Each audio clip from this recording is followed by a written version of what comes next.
Hi everyone. Okay, so we're just going to dive in here to lesson 4 and 5 today, which predominantly is talking about Christianity in the medieval era there in Europe, and how does the Catholic Church get so powerful? This is kind of explaining how that happens. Um, and it's gonna reach kind of the pinnacle of its power under a pope named Innocent the Third. You've actually heard of him before. He's the pope from the Fourth Crusade that I talked about. That publicly, of course, he didn't sanction and didn't know, about the raids on Constantinople, but he sure did seem to get gold coming out of there, on the sly there. So anyways, he's definitely known for being very, very power hungry and very pretty much corrupt.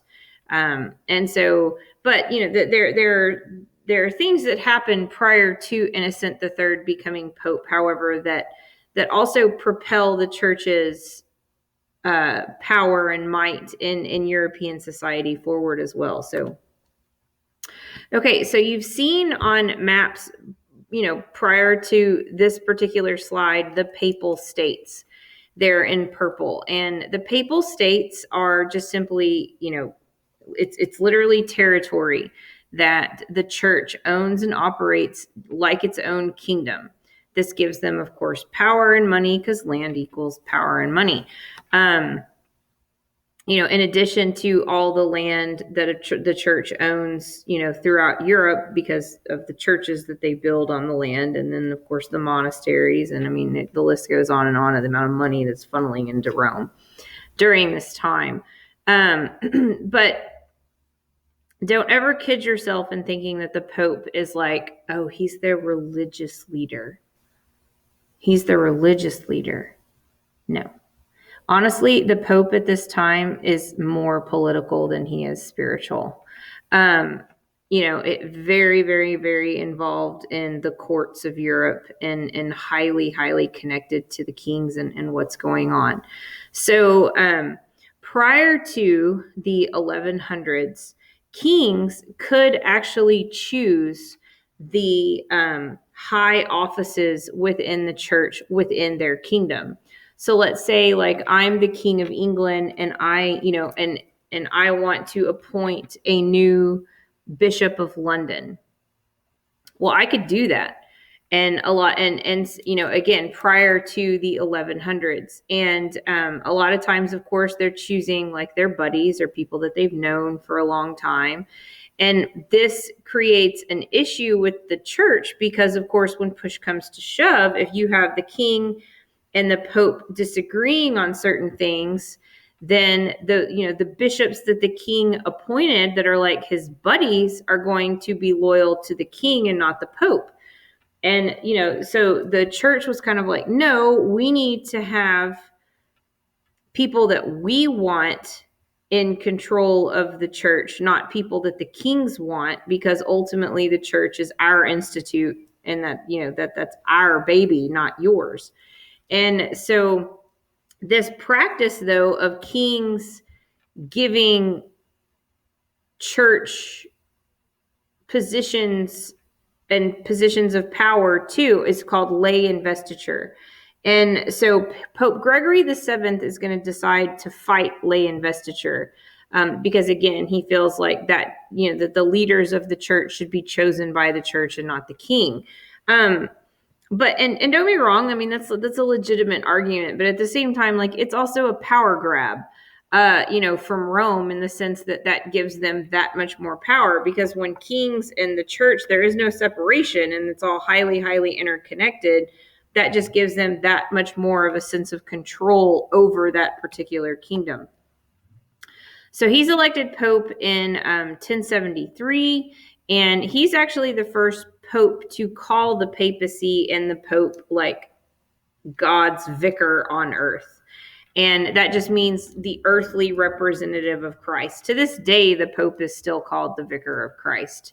But Gregory, of course, as it says, he believed that by eliminating lay investiture, the church would then not only be able to appoint clergy and run its own affairs, but also, like, again, power grab, have a bigger stake and a higher, have a higher power threshold in each kingdom. So the big threat, if the kings didn't do this, was, we will take your title away from you and we will excommunicate you from the church. One at a time, again, when people's lives are so highly entwined with the church. I mean, this was like, kind of not only political suicide for a king, but it's also, you're putting your soul in jeopardy in a sense by not going along with this. So Pope Gregory actually does have a king, believe it or not, that says, no, like, I'm not going to go along with this. And he's a king of a small German kingdom. His name is Henry IV. And he refuses. Like, he's like, no, I'm going to continue to appoint my own church leaders within my own kingdom because that's my right. I mean, it even escalates to the point of a civil war. And the issue is not resolved even at the time of Gregory VII's death. But it finally gets resolved at the Concordat of Worms, which was finally like this compromising moment between Henry IV and the new Pope in 1122. And so, the church ultimately chooses the leaders, but there has to be good communication going on between the church and the political powers. Now, Innocent III comes into play in the late 1100s, early 1200s. And he's a young pope, and he's, again, super power hungry, and he's kind of tired of hearing grumblings from kings about, y'all have too much power, you've taken too many things from us. Guys, this is what Henry II was so frustrated by, when he's going back and forth with Thomas Becket. This is a large part of why they're going back and forth. If you remember from, the beginning of lesson 3. So, but Innocent III is basically comes in and he says, okay, listen, if you don't want to do what we tell you to do, that's fine, but we will place an interdict over your kingdom. An interdict said all priests are now forbidden to administer the sacraments. And if you are not Catholic, then you're kind of like, well, I don't understand what that means. And that's fine. But sacraments are baptism, communion, confession, the anointing of the sick. So, like, if you're sick and dying, like being anointed, marriage, and then your holy orders, which is kind of a complicated thing. You have to, like, know certain passages and things from the catechism. But anyways, so people truly believed that if the sacraments were not administered to them, that, again, like, their salvation was in jeopardy. So, one of the things I've been telling students today is that, infant death was very, very high at this stage in history. And so here you have a newborn that, of course, you want baptized. Well, if there's an interdict on your kingdom and your priest can't baptize your baby, then that baby's very soul is in jeopardy. And I mean, if the baby died before the interdict was then lifted and the priest could not baptize him, then it was in their belief that, this baby is going to go to hell. Another thing, is that, let's say there is somebody on their deathbed and they want their final confession. Well, I mean, the priest can't hear it. And then you can't have, your anointing by your priest if you're sick. And again, like that's a part of their sacraments and a part of their belief that gets them to heaven. And it's the hugely smart political move on Innocent III's part, like, checkmate. Because no king really wants to risk interdict, because it's a political, not a political, but it's a public relations nightmare, guys. I mean, can you imagine trying to quell the chaos that would ensue when people think that their very souls are, like, in jeopardy of being damned? I mean, like, hello, not good. So, this pretty much gets the kings of Europe on board when it comes to, yes, sir, we will listen to you. We will do whatever you say. So again, that's really a big part of how Innocent just like skyrockets the power of the papacy. During this time, you have new monastic orders, so monasteries, monks coming into play. The Cistercians are from France, the Franciscans are from Italy, and then the Dominican monks are the ones that I talked about yesterday that were, the monks really involved in the Spanish Inquisition, which Queen Isabella created during the Reconquista of Spain. And of course, they used torture sometimes on heretics, which we'll talk about here in a little bit. But, it's, I've always thought it was interesting, like if you're having a conversation in heaven and it's like, so how, what happened to you? Well, I was tortured to death by a monk who saved my soul. It's kind of like, seems like it's a bit of a juxtaposition, but crazy times back then. All right, so this is just a funny, but yet informative video about Innocent III that, again, all of you online kiddos need to watch. This is just, again, a reiteration. As you see, I've underlined it there. The sacraments were seen as necessary for salvation and can only be administered by the clergy. So obviously, if there's an interdict, your priest is your clergy or is your church leadership, so they can't do anything for you. And your sacraments are baptism, confirmation, communion, confession, marriage, your holy orders, and your anointing of the sick. So the Catholic Church creates the Inquisition, as I said, as a court to investigate heretics, but it goes to other levels again in Spain because Ferdinand and Isabella, as we talked about yesterday, are trying to expel all the Muslims and the Jews during the Reconquista. And so, like, the image that you see kind of behind my head, I mean, like, it's not far-fetched. I mean, like, the torture devices that they used on people are pretty scary and awful. Like, I hate to say, like, I dare you to Google medieval torture devices, but, like, it's pretty sadistic. But, people who were accused of heresy but did not confess were still considered guilty. And what was going on a lot of times and how you were viewed as a heretic was, okay, you've said you've converted, you've said you've switched over from, let's say, Islam to Christianity, but you get caught still practicing Islam. You are a heretic. Same if you're a Jew. You said you converted to Christianity, but you got caught still practicing Judaism. You are now a heretic.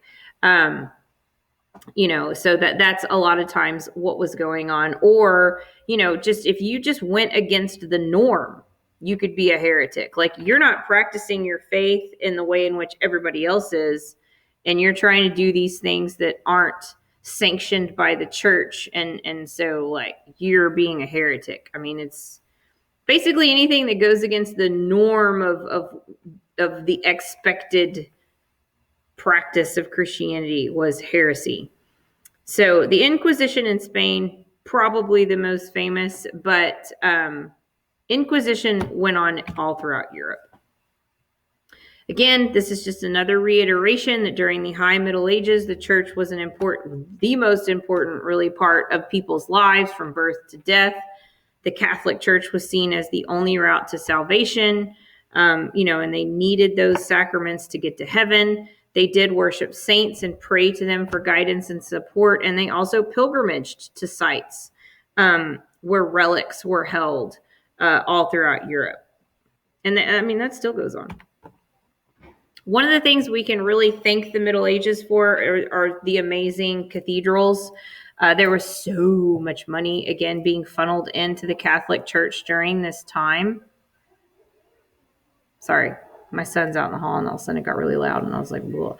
But so we can thank that time frame for these gorgeous cathedrals that everybody, of course, flocks to Europe to tour. I am not an exception to that.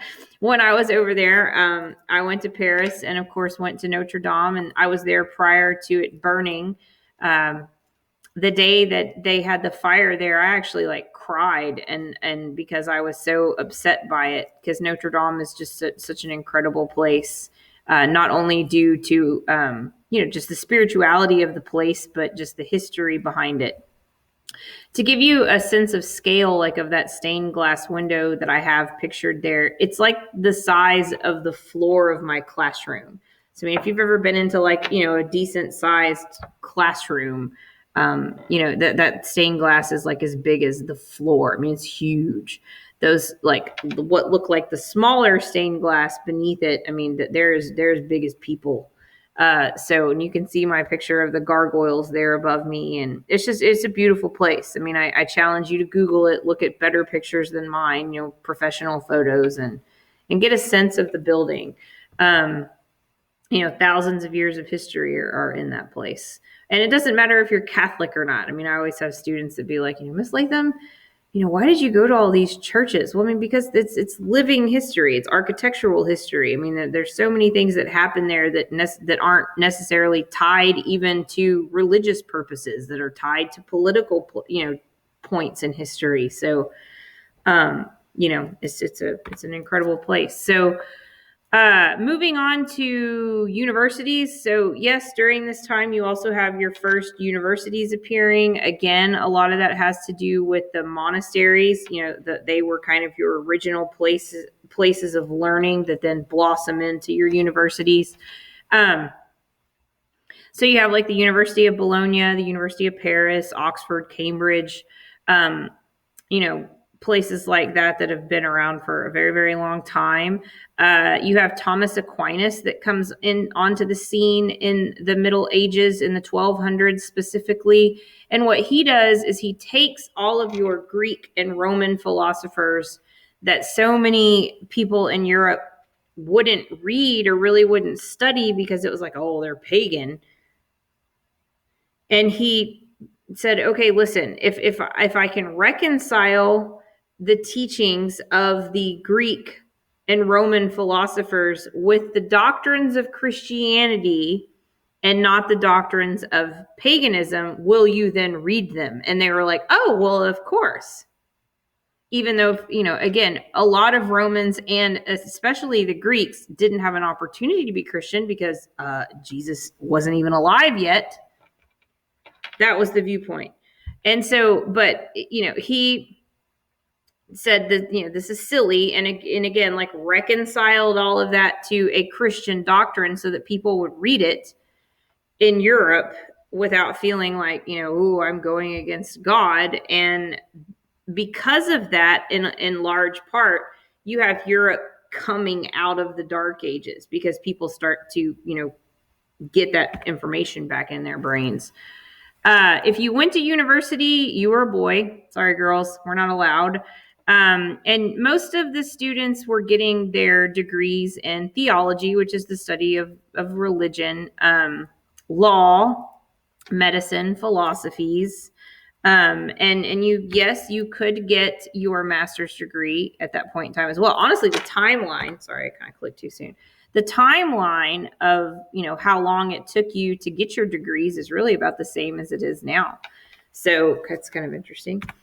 And then vernacular literature also helped propel Europe out of the Dark Ages and into the age of, the Renaissance, and more people kind of getting a little bit more knowledge, and you're starting to see kind of more people reading and learning a wider scope of things. And so vernacular language is the language of everyday speech. So like yours and mine's vernacular language is English. Well, vernacular literature is an author writing in his everyday speech. And so many students are like, well, what else would they have written in? Well, I mean, prior to about the 1300s, guys, everything was written in Latin. I mean, all of your books were written in Latin for the most part.